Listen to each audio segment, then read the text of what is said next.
halkani waa radio qarxiis oo aad kala socotaan mawjadaha dhererkoodu yahay 820 16 wararka naga soo gaaraya magaalada Muqdisho ayaa sheegaya in la xiray hogaamiye kooxeedyadii Soomaaliya mid kamid ah mudaaharaadayaal u badan mudulood ayaa la sheegay inay ku mudaaharaadeen meesha hogaamiye kooxeedka lagu xiray iyo seminar lagu qabtay magaalada Maine ee dalka Mareykanka lagu baranayo qaabka loo dhoola cadeeyo warkii oo fidsan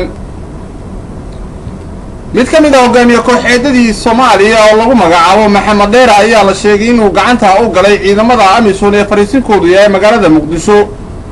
hogaamiye kooxeedkani ayaa la sheegay in muddo uu dhibaato ku hayay shacabka Soomaaliyeed iyadoo dadka inta badan ay tilmaamaan xilligii uu ka talinayay shabeellada dhexe ee xaruntiisa magaalada Jowhar mudaaharaadayaal mudulood ayaa la sheegay inay codsadeen in la soo daayo Maxamed Dheer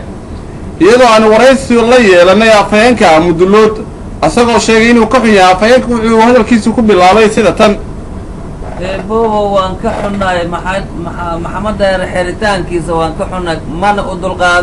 dulqaadamayno goobka annaga iskale Madiinana lagu xiri maayo meel kale ma ogimayna annaga iskale goobka Maxamed Dheerna waa in la soo daaya sida ugu dhaqsiya badan umana dulqaadamayno taasaad ogaanaysaa oo ma waxaad difaacaysaan hogaamiye kooxeedkan inta muddada ah dhibaateynaya dadka Soomaaliyeed Maxamed Dheer hogaamiye kooxeed ma hogaamiyo habiyo dhan waay waxaad yeelaysaa marka Maxamed Dheer waa ninkayna waay muduloodo dhan u duulay hadii dib uu keeno taasaad ogaanaysaa kaasi wuxuu afhayeenka muduloodo aan qadka telefoonka ku wareysanay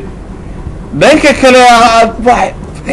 seminar lagu baranayo qaabka loo dhoola cadeeyo ayaa lagu qabtay State of Maine dalka Mareykanka seminarkan ayaa la sheegay in gabar kamid ah gabdhaha Soomaaliyeed ay ku guuleysatay qaabka loo dhoola cadeeyo gabadhaas oo lagu magacaabo Caasi Cilmi Nuur ayaa la sheegay inay noqotay qofka ugu dhoola cadeynta qurxan iyadoo John Jim Carter uu siiyay shahaado aad u qiimo badan isla markaasina sheegaysa in ay dhoola cadeynteedu qurxan tahay dhageystayaal barnaamijkeeni qaybihiisii kala duwanaa intaas ayaan uga baxaynaa waxaad nagala soo xiriiri kartaan website-ka www.qarxis.com